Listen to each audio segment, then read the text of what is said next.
Ma'am call में on करके वो, ठीक है, ऑन कर दिया होगा।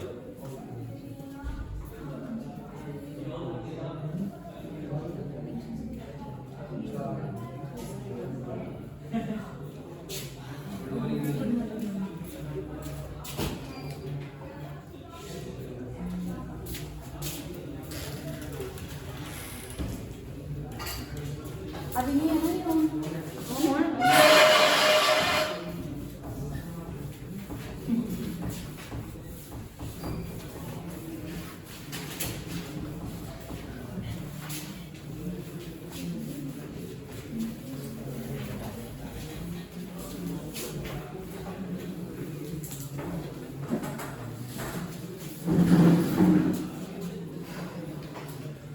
काम करके आए जो कल बोला था। हाँ कौन कौन सभी आज टाइम पे भी है, वो भी वेरी गुड। चलो हाँ जी, मतलब आज मैं लेट हूँ ना। हाँ जी, आज आपको क्या देनी है बताओ भाई। हाँ हाँ क्या, चलो आज का जो टॉपिक है वो है शब्द व्यवस्था। लास्ट हमने जो खत्म किया टॉपिक वो कौन सा था? वर्ण व्यवस्था। वर्ण व्यवस्था के अंदर जो भी वर्ण थे, स्वर, व्यंजन, उसके भेद, इन सब के बारे में डिस्कस किया था। ठीक है, आज का टॉपिक है हमारा शब्द व्यवस्था, जिसके अंदर हम डिस्कस करते हैं शब्दों के बारे में, सिंपली कि शब्दों की उत्पत्ति कैसे हुई, जो भी है उसके बाद में कौन सा रूप ले लिया, स्रोत क्या थे, काइंड ऑफ थिंग्स। ठीक है, तो शब्द व्यवस्था में एक तो आएंगे आपके शब्द कि क्या होते हैं, और सेकेंडली आएगा शब्द भेद। ठीक है, कि शब्दों के भेद कितने हैं, टाइप कितने हैं उसके। क्लियर है? हाँ जी, टॉपिक रहेगा शब्द भेद। पढ़ेंगे जैसे कि स्रोत के आधार पर, उत्पत्ति के आधार, स्रोत के आधार पर आगे आपके तत्सम शब्द, तद्भव शब्द, अर्ध तत्सम शब्द। ठीक है, और उत्पत्ति के आधार पे आ गए आपके जैसे आपके रूढ़ शब्द, यौगिक शब्द, योग रूढ़ शब्द। फिर देन आपके अर्थ के आधार पर आ जाते हैं विलोम शब्द, पर्यायवाची शब्द। ये नेक्स्ट है, ये अलग टॉपिक है। हाँ जी, देशज विदेश सारे इसमें आते हैं। वो इतनी एक्साइटमेंट थी इस टॉपिक को लेके, पता किस आयुष ऐसे आप तो बिल्कुल नहीं बोल सकते। लगा नहीं चुके एक बार, पहली बार ये शब्द व्यवस्था की, आप पहले के नहीं आए हुए हो। अच्छा, शब्द क्या होते हैं? सबसे पहले मुझे ये बताओ कि वर्ण क्या होते हैं, क्योंकि शुरुआत तो वर्णों से ही है। सिंपली वर्ण क्या होते हैं? राइट, सारे यही आंसर देते हैं कि जो वर्ण है वो भाषा की सबसे छोटी इकाई है। लेकिन ये कोई इसकी डेफिनेशन नहीं है, ये क्या है? कैरेक्टरिस्टिक है, इसकी विशेषता है कि ये जो है वर्ण सबसे छोटी इकाई होते हैं। मीनिंग क्या है इसका? मीनिंग मैं बोल रही हूँ कि हर एक लैंग्वेज में कुछ साउंड्स होती है। ठीक है, और उन साउंड्स मतलब उन ध्वनियों को जो चिन्ह दे दिए गए हैं ना, वही वर्ण कहलाते हैं सिंपली। ठीक है, तो जल्दी से शब्द की डेफिनेशन लिखेंगे। फिर वर्ण तो हमें पता चल गया, और उन वर्णों से मिलकर जो बनते हैं, सार्थक मीनिंग देंगे, वो कहलाते हैं शब्द। क्लियर है? चलो जल्दी से पहले शब्द की डेफिनेशन लिखेंगे, देन आगे चलते हैं। एक या अधिक वर्णों से, एक या अधिक वर्णों से बनी हुई, एक या अधिक वर्णों से बनी हुई सार्थक ध्वनि को, एक या अधिक वर्णों से बनी हुई सार्थक ध्वनि को शब्द कहते हैं। शब्द कहते हैं। या फिर अगर मैं आपसे इन शॉर्ट बात करूं कि शब्द क्या है, तो वर्ण जब आपस में मिलते हैं और एक सार्थक मीनिंग देते हैं तो उसको क्या कहते हैं? शब्द। या फिर वर्णों के समूह को शब्द कहते हैं। लेकिन क्या हर एक वर्ण जो ग्रुप बनाएगा वो शब्द है? मे बी यहाँ पे है क, म और ल, ये क्या बना? कमल है। 3 वर्ण, 1 2 और 3। क्या हो कि अगर मैं इनको, ये आपका सार्थक है, मीनिंगफुल है, क्योंकि कमल का कुछ ना कुछ मीनिंग है हमारे पास। अब मैं लिख दूं यहाँ पे मकल, शब्द तो ये भी बना क्या, लेकिन ये शब्द मीनिंगफुल है नहीं है, तो ये शब्द सार्थक नहीं है, ये आपका सार्थक है, इसीलिए ये शब्द कहलाएगा सिंपली। वर्णों का कैसा समूह? सार्थक समूह। कुछ भी बनेगा तो वो शब्द नहीं है। क्लियर है? और शब्द और पद में भी डिफरेंस बताया था, क्या मीनिंग होता है, बिल्कुल छोटा सा थिन लाइन डिफरेंस है। आगे ही आपको देखने को मिलेगा, पहले शब्द व्यवस्था है, देन पद व्यवस्था है। ठीक है, तो शब्द और पद में क्या डिफरेंस होता है? शब्दों को सही क्रम में लिखना पद व्यवस्था कहलाता है। हाँ जी, कोई और? पक्का? शब्द वर्णों का एक सार्थक समूह और पद क्या है? देखो, दोनों एक ही चीज है, शब्द भी एक ही चीज है, पद भी। सिर्फ और सिर्फ डिफरेंस ये है कि जब मैंने ये शब्द लिखा कमल, इस टाइम पे ये शब्द है, इस टाइम पे ये शब्द है, लेकिन जब मैं इसको एक लाइन के अंदर ले आऊंगी ना, एक वाक्य के अंदर ले आऊंगी ना, ठीक है, या फिर मान लो मैंने बोला कि कीचड़ में कमल उगते हैं, कमल उगते हैं, ठीक है। तो अब जो ये शब्द था ना, जब ये इंडिपेंडेंट था, अकेला था, तब ये शब्द है, लेकिन अब जो यहाँ पे हम इसे यूज कर रहे हैं, ये शब्द नहीं है, पद है। क्लियर है शब्दी, बस जब एक वाक्य के नियमों में बंध जाता है तो वो शब्द पद कहलाता है। किसे? ये तो वाक्य है, पूरा तो ये वाक्य है, मैं सिर्फ इसकी बात कर रही हूँ, मैं सिर्फ इस शब्द की बात कर रही हूँ। जब ये इंडिपेंडेंट है, अकेला है, तब ये शब्द है, लेकिन जब ये एक वाक्य के रूल रेगुलेशन में बंध गया तो ये क्या कहलाएगा? पद कहलाएगा। समझ गए ना? मतलब है शब्दी, बस रूल्स के साथ बंधा हुआ है, इसीलिए पद है। क्लियर है? तो ये था डिफरेंस शब्द और पद में। नेक्स्ट अब बात करते हैं कि शब्दों के भेद कितने हैं। लिखेंगे शब्दों के भेद। शब्दों के भेद हम इनको मेनली 2 आधारों में बांटेंगे, 2 या 3 होते हैं, पर मेन 2 हैं आपके। ठीक है, कौन कौन से? पहला है स्रोत के आधार पर,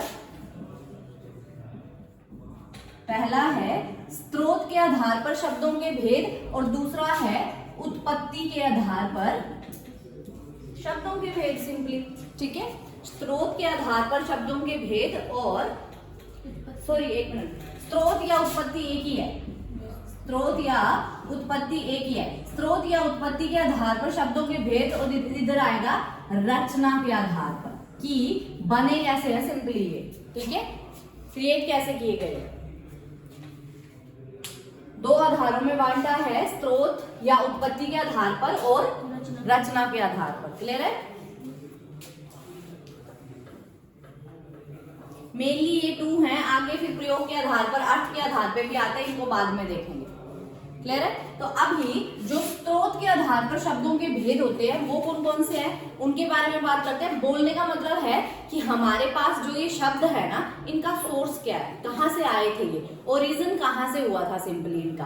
ठीक है, तो क्या क्या है स्रोत के आधार पर? पहला है तत्सम शब्द, पहला है तत्सम शब्द। एक बार भेद लिख लो फिर बताती हूँ। ठीक है, दूसरा है अर्ध तत्सम, अर्ध तत्सम,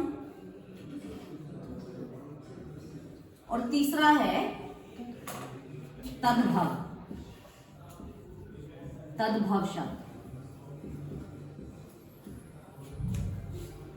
क्लियर है? तत्सम, अर्ध तत्सम और तद्भव शब्द लिख लिया। अब आपको मैं एक सिंपली इसको समझाने की कोशिश करती हूँ कि ये है क्या। ध्यान से सुनना मेरी बात को।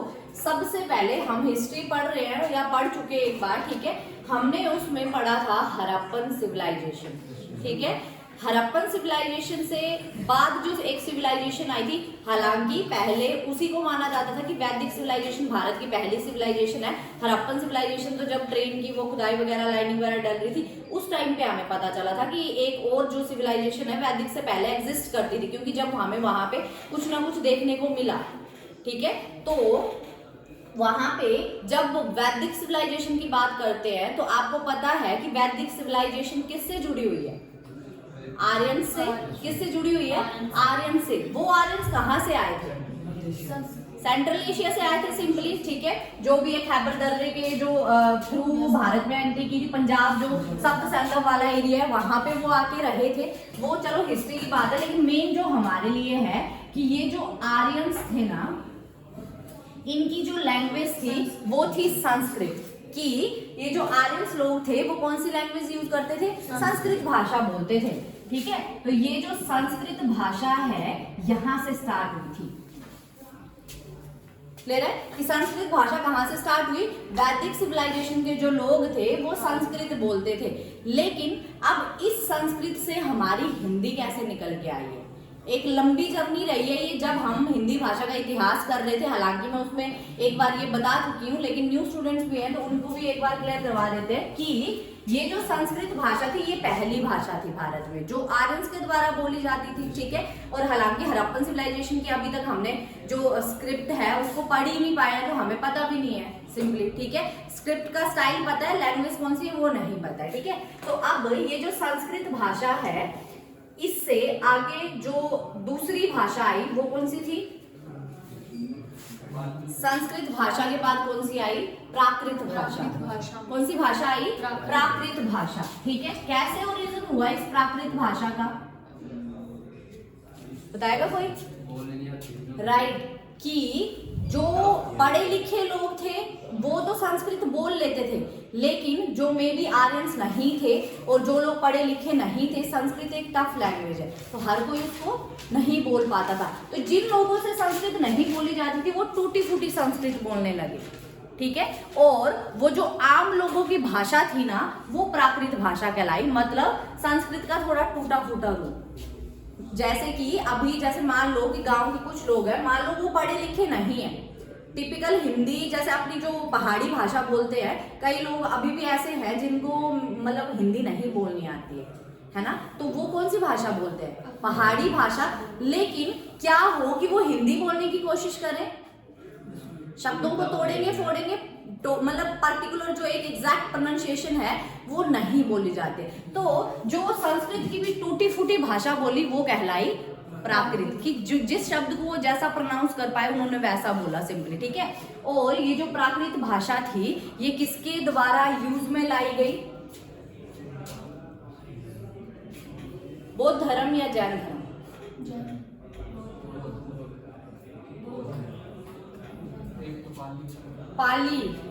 पाली बौद्ध धर्म के द्वारा, और इससे पहले आई गेस पाली है ना। संस्कृत पाली प्राकृत वो है, हाँ सीरीज वो है, तो पाली, राइट, पाली भाषा। क्योंकि उसके बाद डायरेक्ट जो बौद्ध धर्म फैला था, उन्होंने गौतम बुद्धा ने जो बौद्ध धर्म की भाषा रखी थी वो थी हमारी पाली भाषा, ठीक है। सॉरी ये पाली था पहले। देन इसके बाद जो दूसरी भाषा आई वो कौन सी है? प्राकृत। अब पाली का भी टूटा फूटा रूप प्राकृत कहलाया, और ये जैन धर्म के द्वारा अपने जो भी उन्होंने उपदेश दिए, उनके जो ग्रंथ थे वहां पे यूज की गई उपदेश की भाषा, मतलब जो भी उन्होंने उपदेश लोगों को दिए इस भाषा में दिए, ठीक है। क्यों? क्योंकि ये आम लोगों की भाषा थी, आम बोलचाल की भाषा थी, ठीक है। पाली आई, प्राकृत आई, फिर एक भाषा निकल के आई अपभ्रंश। कौन सी भाषा निकल के आई? अपभ्रंश, ठीक है। अपभ्रंश भी इनका टूटा फूटा रूप, बोलने का मतलब संस्कृत का टूटा फूटा रूप पाली, पाली का टूटा फूटा रूप प्राकृत, प्राकृत का और शब्द और बिगड़ गए वो कहलाए अपभ्रंश। और अपभ्रंश के बाद जब अपभ्रंश का एक टाइम पीरियड बिल्कुल खत्म होने वाला था, तो लेटर पीरियड में एक भाषा बीच में आई थी जो कि है अवहट। कौन सी भाषा? अवहट। और लास्ट में अवहट के बाद जो थी वो थी हमारी हिंदी भाषा। तो संस्कृत से हिंदी में पहुंचने के लिए इतना सफर तय करना पड़ा है, समझ रहे हो? तो मतलब संस्कृत का कितना टूटा फूटा रूप है जो हमारे पास है हिंदी के रूप में, ठीक है। अब जो मेन बात इसमें बताने वाली है वो ये है कि ये जो संस्कृत भाषा है ना, इसके जो शब्द हैं, मतलब जो प्योर संस्कृत भाषा के शब्द है, शुद्ध शब्द जो है वो कहलाते हैं तत्सम शब्द, ठीक है। इसके बताने के पीछे का रीजन क्या था कि ये जो संस्कृत भाषा के शब्द है वही शब्द कहलाते हैं तत्सम शब्द, ठीक है। और जो ये हिंदी के शब्द, मतलब इतनी बड़ी जर्नी तय करने के बाद जो यहाँ पहुंचे वो कहलाते हैं तद्भव शब्द, राइट, ठीक है। तत्सम संस्कृत के शब्द की ये जो है ना तत्सम शब्द जो हमने पहला भेद किया है, तो ये बताने के पीछे का रीजन ये था कि ये जो तत्सम शब्द है ये संस्कृत के ही शब्द हैं। अर्ध तत्सम वो शब्द हैं जो ये वाली जो आपकी प्राकृत और अपभ्रंश भाषा में बिल्कुल ही जिन शब्दों का रूप बिगड़ गया, ठीक है, वो कहलाया आपके अर्ध तत्सम, मतलब आधी संस्कृत, टूटी फूटी संस्कृत, क्लियर है। फिर ये तद्भव क्या है, हिंदी के शब्द। अगर आपको इतना ये याद हो जाए कि तत्सम मतलब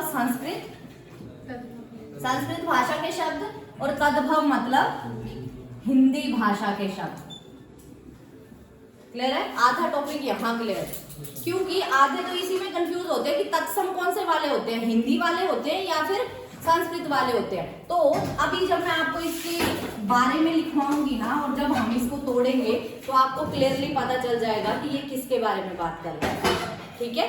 क्योंकि ये जो तत्सम शब्द है ये दो शब्दों से मिलकर बना है, तत् जमा सम। इससे पहले हमने संधि विच्छेद किया है तो आप अच्छे से इसको अंडरस्टैंड कर पाएंगे कि कौन सा रूल अप्लाई हो रहा है। पहली बात कौन सी संधि है, व्यंजन संधि है।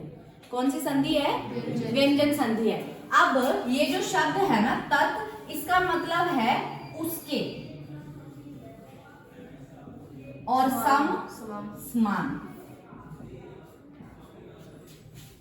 उसके समान, किसके, संस्कृत के समान, किसके समान, संस्कृत के समान। और तद्भव को हम तोड़ेंगे तो ये भी तत् जमा भव है,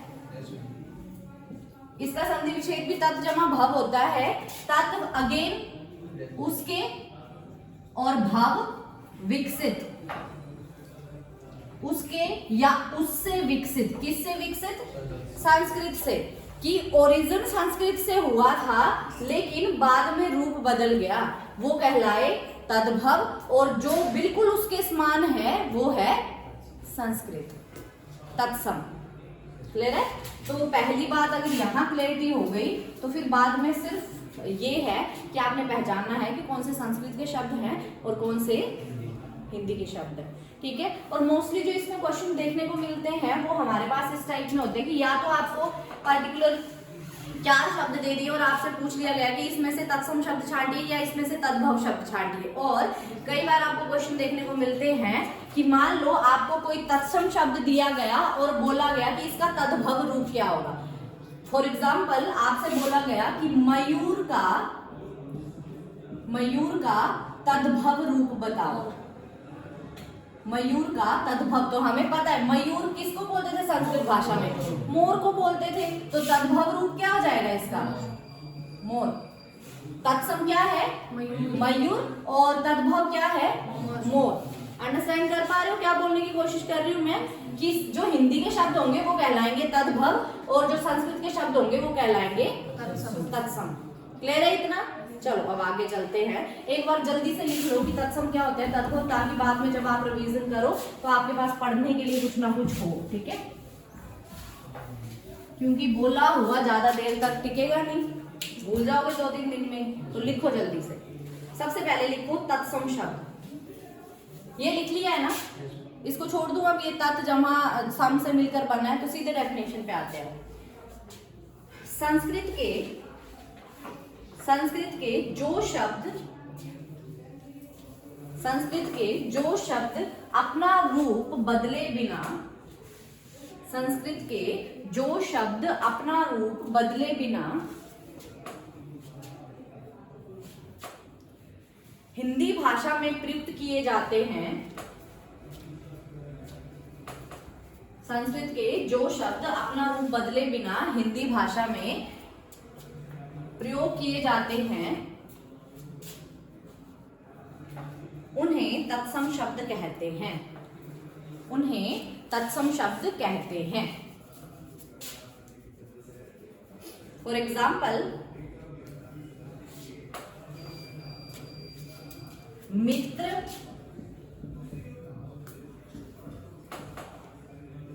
ठीक है, छात्र,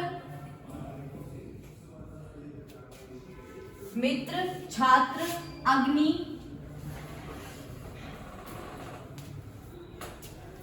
ठीक है, मित्र, छात्र, अग्नि, श्रृंगार, श्रृंगार,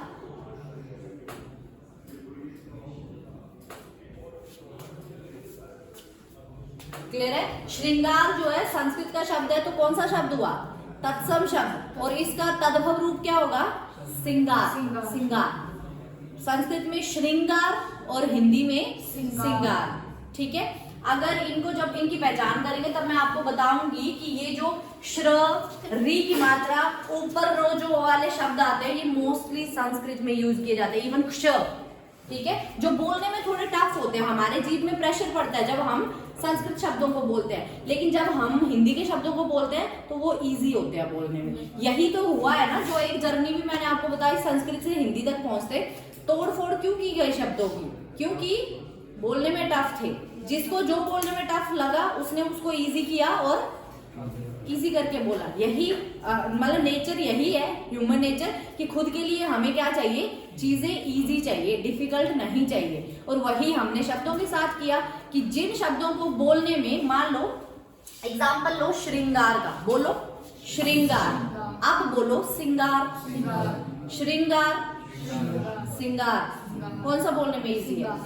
सिंगार। तो वो है, मतलब श्र को हमने स बना दिया सिंपली, ठीक है। और जैसे यहाँ पे है अग्नि, अग्नि को क्या बना दिया? आग। अग्नि बोलने में इजी है या आग बोलने में इजी है? आग बोलने में इजी है। दधी बोलने में इजी है या दही बोलने में इजी है? क्षेत्र बोलने में इजी है या खेत बोलने में इजी है? तो यही किया है हमने कि जिन शब्दों को बोलने में थोड़ा सा प्रेशर पड़ता है ना, वो हमारे संस्कृत के शब्द हैं, और जो इजी है बोलने में वो हिंदी के शब्द हैं। क्या बोल रहे हो? छात्र को क्या बोलते हैं? क्या क्या? छात्र। छात्र को विद्यार्थी कर दिया है हमने सिंपली, मतलब काइंड ऑफ कर दिए, ठीक है, कुछ चेंज कर दिए और कुछ को इजी कर दिया। क्लियर है? चलो नेक्स्ट है तद्भव शब्द।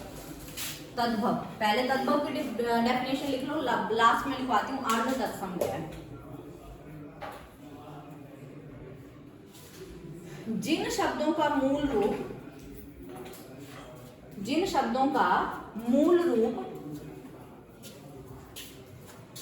संस्कृत भाषा थी, जिन शब्दों का मूल रूप संस्कृत भाषा थी, लेकिन समय के साथ,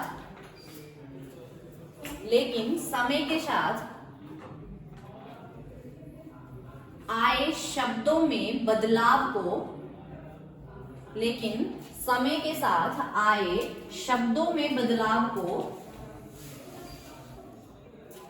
तद्भव शब्द कहते हैं। तद्भव शब्द कहते हैं। जिन शब्दों का मूल रूप संस्कृत से था, लेकिन समय के साथ आए बदलाव को, समय के साथ शब्दों में आए बदलाव को क्या कहते हैं? तद्भव शब्द कहते हैं। बोलने का मतलब जो संस्कृत के शब्द टाइम के साथ धीरे धीरे बदलते गए वो हमारे तद्भव शब्द कहलाए। क्लियर है? एग्जाम्पल्स लिखेंगे इसके। फॉर एग्जाम्पल है आग, ठीक है, किसका बन गया आग? अग्नि का। दूध, दुग्ध का, ठीक है, दुग्ध उसका दूध बन गया, ठीक है। फिर है आपका आंसू, आंसू, आंसू आपका कौन सा रूप है? हिंदी का रूप है, हिंदी में बोलते हैं हम, तद्भव रूप है। और इसका संस्कृत रूप क्या है? अश्रु, अश्रु। तो अश्रु बोलने में इजी है या आंसू बोलने में इजी है? आंसू, क्योंकि अश्रु में जब हम श्र को बोल रहे हैं तो थोड़ा सा वो प्रेशर पड़ता है जीभ पे, ठीक है। तो अश्रु हो गया तत्सम शब्द और आंसू हो गया तद्भव शब्द। क्लियर है ये? चलो नेक्स्ट अर्ध तत्सम, अर्ध तत्सम। अब हेडिंग डालेंगे अर्ध तत्सम क्या होते हैं।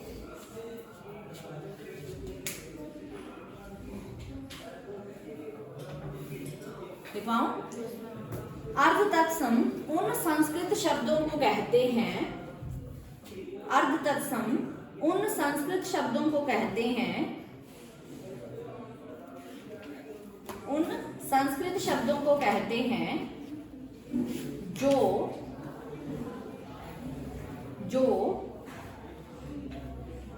प्राकृत भाषा बोलने वालों के उच्चारण से, जो प्राकृत भाषा बोलने वालों के उच्चारण से,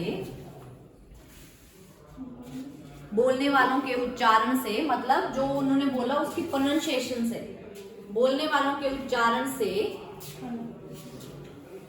बिगड़ते बिगड़ते बिगड़ते बिगड़ते कुछ और ही हो गए, बिगड़ते बिगड़ते कुछ और ही हो गए। क्या मतलब है कि अर्ध तत्सम कौन से शब्द हैं? अभी जो मैंने एक सीरीज बताई ना आपको कि पहले थी संस्कृत, देन आई पाली, फिर आई प्राकृत, उसके बाद आई अपभ्रंश, अपभ्रंश, देन अवहट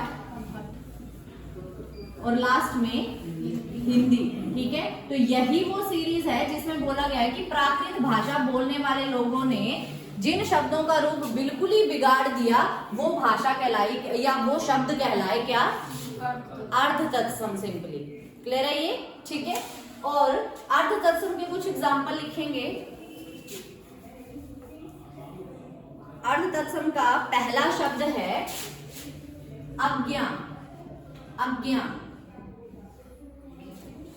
अज्ञा। ये तत्सम शब्द आज्ञा का रूप है, ये है तत्सम शब्द आज्ञा। और अर्ध तत्सम मतलब प्राकृत भाषा बोलने वालों ने इसको क्या बोला? अज्ञा। आज्ञा नहीं बोला गया तो क्या बोल दिया? गलत प्रोनाउंसिएशन, आज्ञा। ठीक है। नेक्स्ट है तद्भव आन, आन। ठीक है। नेक्स्ट है वत्स, वत्स। ये है तत्सम शब्द वत्स। और इसका जो अर्ध तत्सम है वो है बच, बच। सोचो कहाँ वत्स, वत्स किसको बोला जाता था?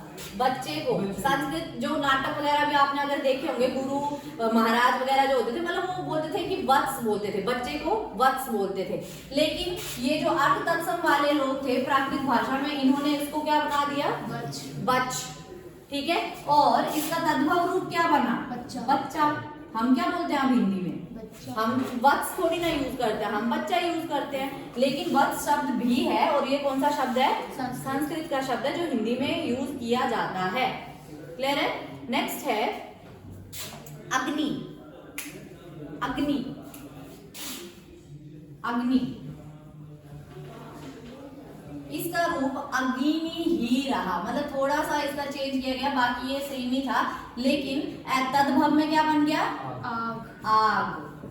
तद्भव में क्या बन गया? आग। ठीक है। अगला है कार्य, कार्य। तद्भव रूप है कार्य, तत्सम सॉरी तत्सम रूप है कार्य। कार्य का प्राकृत भाषा में बना दिया गया कारज, कारज। क्या बना दिया गया? कारज। इनसे कार्य नहीं बोला गया और प्रोनाउंसिएशन क्या हो गई? कारज। और अब हम क्या बोलते हैं? काज, काम काज। वो जो काम के साथ काज शब्द है ना वो इसके लिए यूज किया गया। ठीक है। काम काज सिंपली। अगला है संस्कृत शब्द है अक्षर, और इसका जो अर्ध तत्सम रूप है वो बन गया अक्षर, अक्षर। लेकिन ये कौन सा रूप था? बिगड़ा हुआ रूप था प्राकृत भाषा में, अक्षर। और अभी हम क्या बोलते हैं, मतलब हिंदी में क्या है? तद्भव रूप क्या है इसका? अक्षर, अक्षर। ठीक है, क्या है इसका तद्भव रूप? अक्षर या अख, अख भी बोलते हैं। क्लियर है? हालांकि यूज हम तत्सम को ही ज्यादा करते हैं, लेकिन याद रखना है कि इसका जो तद्भव रूप है वो क्या है? आखर, और तत्सम रूप क्या है? अक्षर, बिगड़ा हुआ रूप सिंपली। क्लियर है? तो याद रहेगा ये बीच वाले तत्सम अर्ध तत्सम है, सॉरी अर्ध तत्सम है, मतलब प्राकृत भाषा का बिगड़ा हुआ रूप। क्लियर है? तो अब बात करते हैं, अर्थ तत्सम की इतनी आती नहीं है, ये जस्ट कॉन्सेप्ट है आपको समझाने के लिए। मेनली जो बात होती है वो तत्सम और तद्भव शब्दों की पर्टिकुलर शब्द का तद्भव रूप क्या है, या फिर कोई तत्सम शब्द है तो उसका तद्भव, या तद्भव शब्द है तो उसका तत्सम रूप क्या है। मतलब हिंदी में अभी जो हम यूज करते हैं उनको संस्कृत में क्या बोलते थे, और जो संस्कृत में यूज करते हैं उसको हिंदी में क्या बोलते थे। क्लियर है? तो अब सीधे डायरेक्ट उस पे आते हैं। रचना के आधार पे कल डिस्कस करेंगे, अभी इसको स्रोत या उत्पत्ति के आधार पे रहने देते हैं। ठीक है, कर दूंगा फिर सारा। अब कुछ एग्जाम्पल लिख लेते हैं तत्सम और तद्भव के।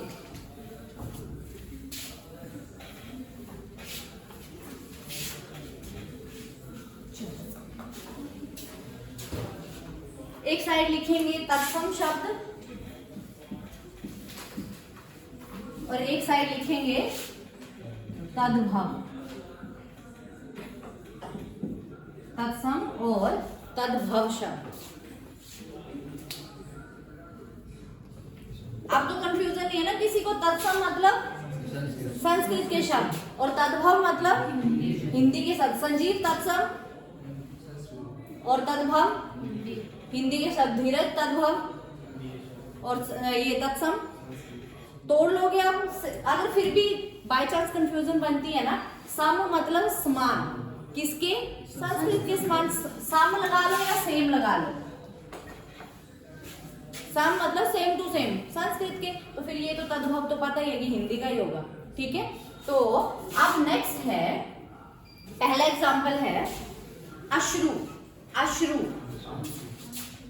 और मैंने आपको एक इसकी पहचान करने के तरीका बता ही दिया, क्या कि जो संस्कृत के शब्द होते हैं वो बोलने में थोड़े टफ होते हैं, जो हमारी जीभ है उस पर थोड़ा प्रेशर बिल्डअप होता है। ठीक है, लेकिन जो तद्भव शब्द हैं वो क्या है? इजी है बोलने में, आराम से बोले जाते हैं। ठीक है, तो अश्रु का क्या बन गया? आंसू। अश्रु है आपका तत्सम शब्द और आंसू है आपका तद्भव शब्द। क्लियर है ये? नेक्स्ट है वृद्ध, वृद्ध।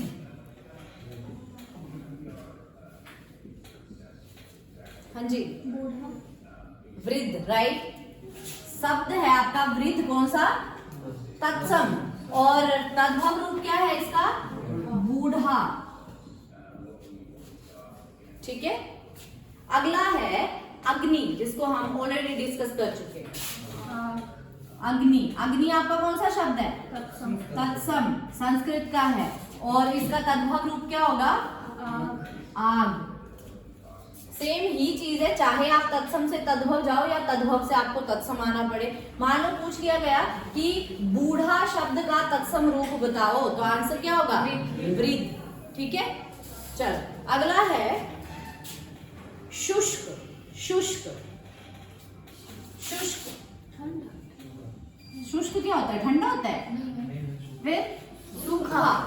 शुष्क संस्कृत का शब्द है और सूखा हिंदी का शब्द है, मतलब तद्भव शब्द है। क्लियर है ये? अगला है अस्थि, अस्थि, अस्थि। हाँ जी, हड्डी, राइट। ठीक है, अस्थि तत्सम और हड्डी तद्भव।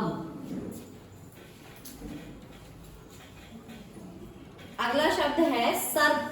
सर्प, अब आपने बताना है संस्कृत है या फिर हिंदी है। संस्कृत और सांप हिंदी। राइट। सर्प तत्सम शब्द है और सांप तद्भव शब्द है। मतलब हमने सर्प का क्या कर दिया, सांप। सांप सिंपली, ठीक है। अगला है आम्र। आम्र, आम। आम्र क्या हो जाएगा, आम। आम्र आपका कौन सा शब्द है, तत्सम। तत्सम, और आम तद्भव। क्लियर है। अब फिर से देख रहे हो आप, एक बार यहां से नजर मारना शुरू करो। श्र, व्री, ये आपका आधे वाली जो मात्रा लगी होती है, श, यहाँ पे फिर से श, ठीक है। देन आपका ऊपर र, नीचे र, कि जो संस्कृत के शब्द है ना, ये तत्सम शब्द है, इनकी पहचान सीधी सीधी आप पकड़ सकते हो। कहा, ये थोड़े से री, र, फिर आपका त्र, इस टाइप के शब्द यूज किए गए होते हैं, क्ष, ठीक है। और जो हिंदी वाले शब्द है सीधे सीधे, बोलने में भी इजी है, ये बोलने में थोड़े से टफ होते हैं। क्लियर है। चलो नेक्स्ट है सौभाग्य। सौभाग्य,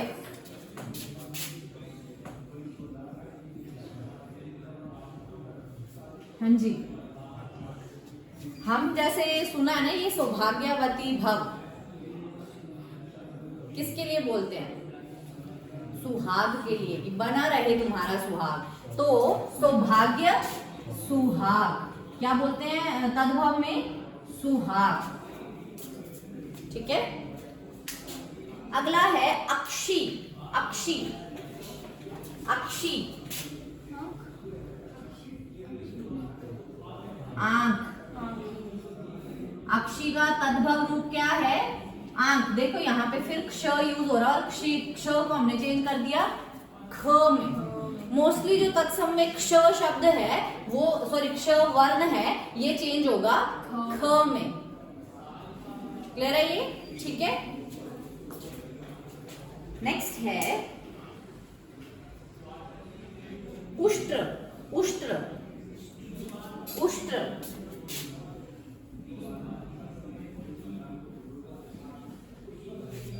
लग रहा है आइडिया कुछ।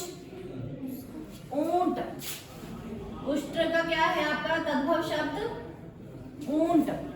ट्र, फिर से र लगा हुआ है नीचे, तत्सम शब्द है, और ऊंट सीधा सीधा बोलने में इजी है, ठीक है। अगला है, एक और एग्जांपल लीजिए, सूत्र। सूत्र, सूत्र, त्र का हमने सिंपली, जैसे हमने यहाँ क्ष का ख कर दिया है, वैसे ही त्र का त कर दिया है। त्र बोलने में थोड़ा सा टफ है, तो चुपचाप क्या बोला गया, त, त्र, त। क्ष बोलने में थोड़ा सा तकलीफ हो रही थी, तो उसको क्या बना दिया, ख, क्ष, ख। देख रहे हो डिफरेंस, कि संस्कृत के शब्द बोलने में थोड़े से टफ हैं और हिंदी के शब्द बोलने में इजी। ये हमने किया है, तोड़ फोड़ की है सिंपली, ठीक है। टाइम टू टाइम शब्दों को तोड़ा गया है, जैसे जैसे इजी बोला गया उतना इजी बनाया गया है इनको। नेक्स्ट है उज्ज्वल। उज्ज्वल, उज्ज्वल, ये जहां मैं लिख रही हूँ ये भी विजिबल है। उज्ज्वल, पहली बात तो लिखते कैसे हैं वो क्लियर होना चाहिए, 2-3 बार बता चुकी, ठीक है। संधि विच्छेद क्या होता है उज्ज्वल का, उत प्लस जमज। उत जमा ज्वल, ठीक है। दोनों जो आधे रहते हैं, इस चीज का ध्यान रखना है। तो उज्ज्वल का तद्भव शब्द क्या होगा, उजाला। उजाला, क्या बोलते हैं हम, उजाला।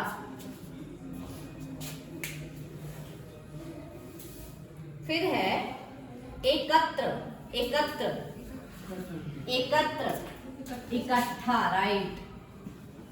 एकत्र कौन सा शब्द है, तत्सम। तत्सम, और इकट्ठा तद्भव। इकट्ठा तद्भव। ये जो लड़के बोल नहीं रहे हैं ना, और बाद में जो कंफ्यूज होते हो ना आप लोग फिर कि क्या तत्सम है क्या तद्भव है, तो फिर देख लेना आप लोग कि जब आपको बोला जा रहा है ना, तो जितना आप कोशिश करोगे यहाँ पे बोलने की, गलत होगा तो सही हो जाएगा, पर ये जो अंदर मनमुंडे बने हुए हो ना, ये आगे फिर पता भी नहीं चलता आपको कि क्या बोला है, फिर गलत बोलते हो, तब गुस्सा आता है। फिर तो बोला करो, अभी जब सारे बोल रहे हैं तो बोलो। आप लोगों ने कोई मुंह में लड्डू थोड़ी डाला है कि डाला हुआ है? बोलो, ठीक है, रिस्पॉन्स चाहिए मुझे। चलो नेक्स्ट है सर्व। सर्व अब बिल्कुल ही चेंज मत करो ना, सिर्फ र हटेगा। सब, राइट, सब, ठीक है। सर्व का तत्व रूप क्या हो जाएगा? सब। कर्ण, कर्ण, कान, कान, कर्ण का क्या बन जाएगा? कान। अक्षी का आंख, ठीक है। मुख का मुंह, ठीक है। चलो नेक्स्ट है कपोत। अगला शब्द है कपोत। पक्षी है, पक्षी। कपोत, कबूतर। हाँ जी, कबूतर। कबूतर को संस्कृत भाषा में क्या बोलते हैं? कपोत। क्या बोलते हैं? कपोत। जैसे मोर को मयूर बोलते हैं, वैसे कबूतर को कपोत बोलते हैं। क्लियर है? फिर है पक्षी। पक्षी शब्द, पक्षी हमारा तत्सम शब्द है। पक्षी, चिड़ू आपका पहाड़ी शब्द है। हो जाएगा पक्षी। पक्षी, पक्षी है तो पंछी बना दिया है हमने इसको, ठीक है। क्या बोलते हैं? पंछी। तद्भव शब्द क्या है इसका? पंछी। क्लियर है? फिर है कुपुत्र। कुपुत्र, कुपुत्र, पुत्र। पुत्र में कु उपसर्ग जुड़ी हुई है, और मैंने आपको पहले ही बताया था कि कु उपसर्ग किसका? सु पॉजिटिव का मीनिंग देगी और कु नेगेटिव का मीनिंग देगी। कुपुत्र मतलब, हाँ, बोलने का मतलब है बुरा पुत्र, नेगेटिव में मीनिंग लेके जा रहा है। सुपुत्र मतलब अच्छा बेटा, और कुपुत्र मतलब बुरा बेटा। जैसे माता और कुमाता बोला जाता है, वैसे सुपुत्र और कुपुत्र भी है, ठीक है। तो कुपुत्र को तत्सम, ये तत्सम शब्द है, इसका तद्भव क्या आएगा? कपूत। सुना होगा कई बार, है ना? कपूत, कपूत।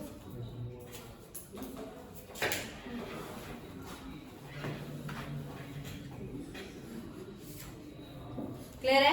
नेक्स्ट है कोकिल या कोकिला। कोयल। हाँ जी, कोकिल। संस्कृत में क्या बोला जाता था? कोकिल। क्या मीनिंग है? मतलब हिंदी में क्या बोलते हैं? कोयल। तो कोकिल कौन सा शब्द हुआ? तत्सम। और कोयल कौन सा शब्द हुआ? तद्भव। आ रही क्लियरिटी? अब धीरे धीरे जितना आप प्रैक्टिस करोगे उतना आप जल्दी पकड़ने लग जाओगे तत्सम और तद्भव शब्दों को, ठीक है। 2-3 और कर ले, और कल ये जितने मैंने करवाए हैं ना, वो याद होने चाहिए आप लोगों को। इंडिविजुअली पूछूंगी, स्पेशली धीरज, संजीव, ये आयुष, दिलीप, ठीक है। एक 2 छोड़ दिए मैंने, वो जो आंसर देते हैं, ठीक है। चलो नेक्स्ट है, अगला है भ्रात। भ्रात, भाई, भाई, राइट।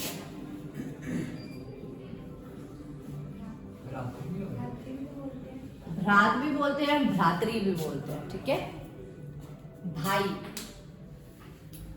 अगला है मस्तक। मस्तक, माथा, माथा, मस्तक। मस्तक आपका कौन सा शब्द है? तत्सम, तत्सम। और माथा तद्भव, तद्भव, ठीक है। दुर्बल। दुर्बल, दुर्बल, कमजोर। अरे मीनिंग नहीं पूछ रही हूँ, दुर्बल तत्सम शब्द है, दुर्बल, और इसका जो तद्भव रूप है वो है दुबला। क्या है? दुबला। मीनिंग और पर्यायवाची आएगा फिर पतला, कमजोर, ये सब, ठीक है। दुबला। अभी सिर्फ हम तत्सम तद्भव कर रहे हैं, आप अपनी मर्जी से नहीं बना सकते, जो एग्जैक्ट मीनिंग है वही आने चाहिए। जो इसके अदर चलेंगे वो पर्यायवाची शब्द में चलते हैं, ठीक है। अगला है घट, घट, घट घड़ा। घट क्या है? घड़ा। घृत, घड़ी बड़े तेज। घी, घृत क्या है? घी, घी। देसी और डालडा और घी, घी है ना। गर्त, गर्त, फिर पर्यायवाची शब्द में पहुंच गए।